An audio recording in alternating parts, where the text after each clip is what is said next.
Hi P6, today for your spelling we're going to go through your words shortly and I'll pop the group times up on the screen as well.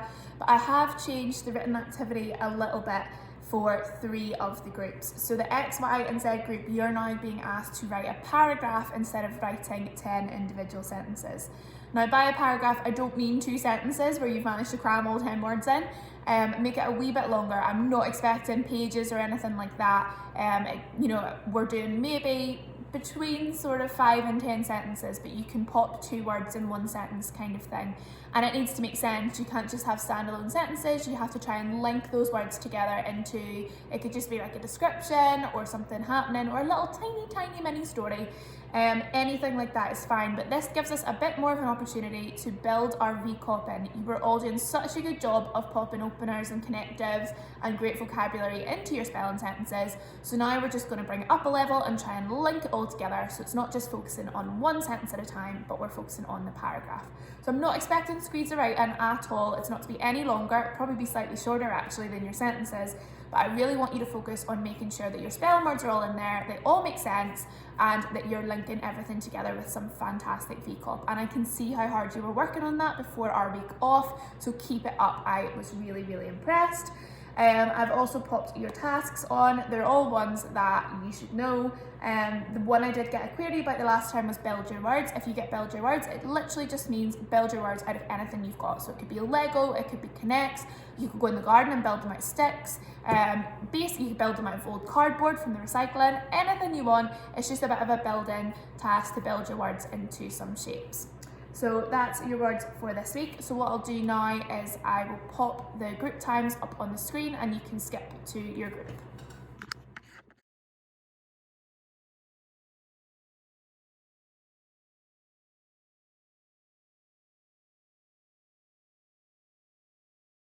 Hi double E group.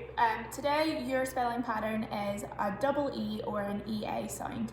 Now the reason these are tricky is because they actually make the same sound in these words. So let's have a look at the sounds that they make and how maybe hopefully we can remember which sound it is that we use. So our first word is B, so like a buzzing bee, and it's got that long E. So B, that just long E sound that double E makes. Then we've got C. Now C is a homophone, and you will notice that the other spelling of C is also on our spelling words.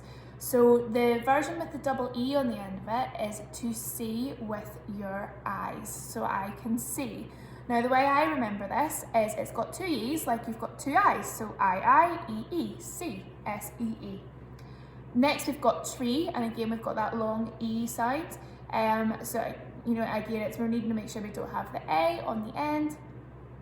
And a tree is obviously something that grows in, for example, the playground. Number 4, we've got need. So this time the double E is in the middle of the word rather than at the end, but it still makes that long E sound. So we've got that need. Now we remember this by thinking if it had 1 E, it would be Ned, which is a name. So it's need, and that double E makes that E longer and changes the sound from Ned to need. Number 5, we've got seed, and again that is in the middle of the word. We've got that long E, so a seed is something that something grows out of. So for example, you might plant a cress seed and grow some cress. Number 6, we've got the other homophone of sea. Now this time it's the sea as in the ocean, so like you went sailing in the sea.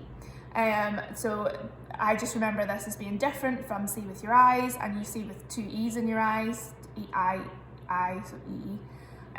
So that's how I remember that one is the watery sea.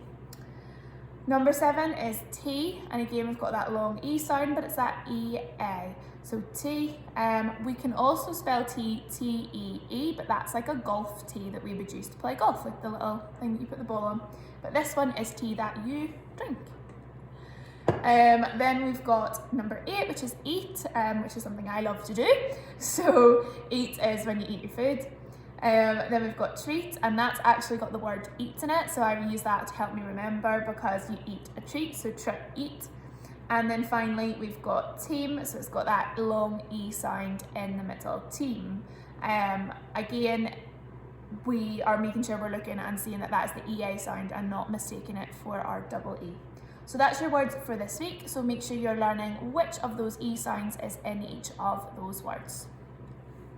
So X group, your spelling sound this week is the I sound, which is spelled like IGH. Now you have covered this previously as a different with different spelling words, but we are going to reinforce the spelling sound with some slightly more challenging words.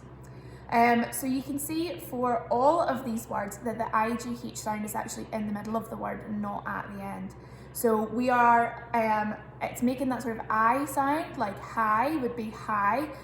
So the G and the H are silent, which makes it tricky to remember. But let's have a look at the words and see what they mean and if there's any ways we can sort of help to learn them. Number one, we've got higher. Again, so it's the word high and then it's ER, it's that suffix on the end of the word, so higher. Then we've got height. Now this one's quite tricky because it's also got the EI sound in it, so I'd really spend a long time maybe writing that out and getting used to the way that the E and the I go, because it's quite easy to muddle those up. Number three we've got is side, okay, so it makes that I sound. So side means to be like, like a big sigh, I sighed. For that one. And then number four, we've got sighing, which has got a different suffix on it, so it changes the meaning slightly. So I am sighing now. Number four, we've got mighty. So might is a show of strength. If you show your might, you show how strong you are. So for somebody to be mighty, it means that they are strong, confident, you know, maybe like you would say like the bodybuilder was mighty or the hero was mighty. It doesn't just refer to physical strength, it can refer to mental strength as well.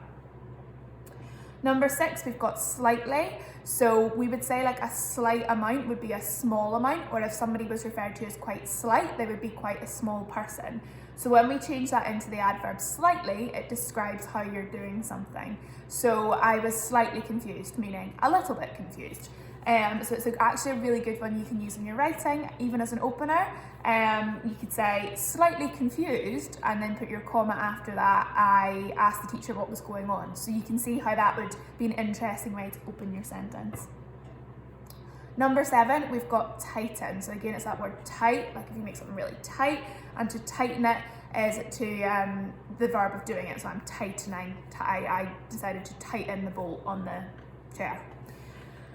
Number eight, lightning. Now this is one that is really commonly spelled incorrectly because a lot of people will put light in like E-N-I-N-G, but it's a bit weird. It's just got that ning. It feels like there should be an E in there, but there is not. So it's light and then ning, lightning, lightning. It actually quite helps if you say it like me, because I have quite a sort of blunt way of saying it with my accent, lightning. You don't really hear that E sound at all, so lightning, lightning kind of thing. And then number nine, we've got brightly. So again, we're taking the verb, or the adjective bright, so something is bright, and we're turning that into an adverb, so describing how you're doing something. So the child smiled brightly at their mum when she suggested going to Legoland. So if you do something brightly, it can mean like happily, or the light shone brightly, just really bright. And then number 10, we've got frightening. Now this one as well is quite tricky because it actually sounds like there shouldn't be an E in there, but there is. So it's frightening. So think of the word frighten, like I was going to frighten the trick-or-treaters by jumping out at them, and I was frightening the trick-or-treaters by jumping out at them, but it's frightening rather than like lightning where there's no E. Frightening does have one. So make sure you really carefully learn, particularly lightning and frightening from today's word list. So we've got that IGH sound that just makes that I sound. So hopefully you will be able to learn those words and complete them correctly in your spelling work this week. Y group, you have got some connectives this week. Now remember from our grammar that a connective describes these words and they're all connectives, but if they're used in the middle of a sentence, we call them conjunctions. If they're at the start of the sentence, we can call them connection openers or just connectives. So we can use a lot of these words as both a joining word or a conjunction as well as an opener, but they are all connectives. So we should be pretty familiar with these because I've not stopped going on about connectives all year. So hopefully none of these will be too unusual for you. And I can't wait to see your paragraph, which has 10 connectives in it. It'll be like my dream piece of writing. I'm only joking. It will seem a bit odd putting 10 connectives in one paragraph of writing, but just do your best with it. It might be a bit of a strange one. I will also forgive you if you maybe actually just manage 5 in a paragraph, because it might get a bit odd if you've managed 10, but see if you're up for it, give it a go, but if you can't, just use 5 of them. So let's go through these and talk about what they mean, and then also any tips that we can use to help spell them. So we have got meanwhile, it's the words mean and while put together. You just need to remember not to put a space in the middle. So meanwhile is like at the same time as, that's what that means. So I went to the park, meanwhile my brother went home. So while I was at the park, my brother went home, so at the same time. Furthermore, that means to give more information. So you could say, I was extremely angry. Furthermore, I decided to destroy the thing that annoyed me. So like, as I was really angry and I decided to destroy the thing that really annoyed me. So it's like adding more information in. It's quite a tricky one sometimes to use, but it's quite useful for when you kind of want to give another reason for doing something or another action that you have done. Number 3, we've got therefore. So again, this is like adding more detail. It's the same as using the word because, so you're kind of explaining why something has happened. So there was a power cut, therefore the lights went off. You know, you're saying that because of the power cut, that's why the lights went off. So there was a power cut, therefore the lights went off. You wouldn't be able to switch that sentence though. You couldn't say like the lights went off, therefore there was a power cut, because the power cut wasn't because the lights went off, it was the other way around. So you need to think carefully about which statement goes first when you're using that as a conjunction. Next one we've got is however, so that's like on the other hand. You could say, I wanted to go to the shops, however I had no money. So basically it's like but. I wanted to go to the shops, but I had no money, on the other hand. Number 5, alternatively. Now this one is quite good used actually as an opener and a conjunction. So you could say alternatively, comma, the man decided to go to the concert alone. You know, maybe you had talked in the previous sentence about him going to the concert with friends. So you could say the man decided to go to the concert with friends. Alternatively, he decided to go alone. Number 6, although, so we would use this in a sentence. You could use this again as a really good opener or a joining word. So although the dog was hungry, it wouldn't eat its dinner. So it's like an even though the dog was hungry, or the dog was hungry, although it wouldn't eat his dinner. So you could use it that way as well. So number 8 is whereas. So how you would use this in a sentence would be such as follows. I went to Glasgow University, whereas my brother went to Queen's University in Belfast. So it's like on the other hand.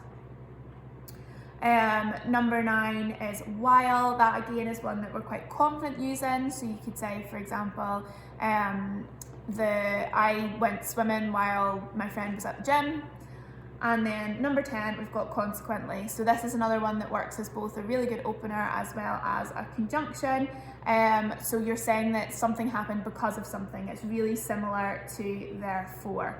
So for example, my car got struck by lightning, consequently it was damaged. So as a result of being struck by the lightning, it was damaged. So I know these might be slightly challenging to pop into your paragraph, just do your best. As I said, if you only manage 5, that's absolutely fine. But they are really, really good to practice, not just the spelling of, but actually using them, because you know I never stop talking about conjunctions and connectives, because they are one of the things that I need to see in your writing before I can say you've achieved the levels you need to achieve by the end of primary school. So really, really important to focus on these. So I'm excited to see lots of great work this week from your group. So Z group this week, we are going to keep going with our tricky words, and we're moving down the alphabet and we're looking at words that begin with R and S.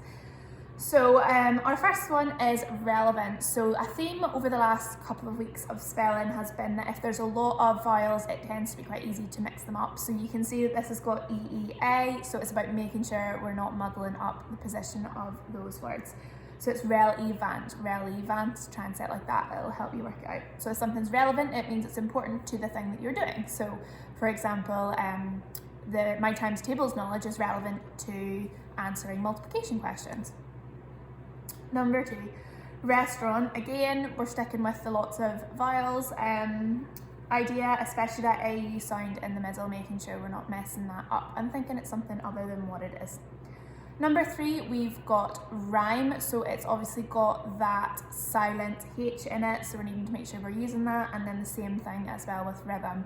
I've always found rhythm really tricky to spell because it's actually not got any vowels at all in it, so it's all consonants. So have a look at that one. For that one, I think the only way you can really learn it is to write it out lots and lots and lots and just practice looking at how it looks and whether it looks right or wrong, making sure those letters are in the right order.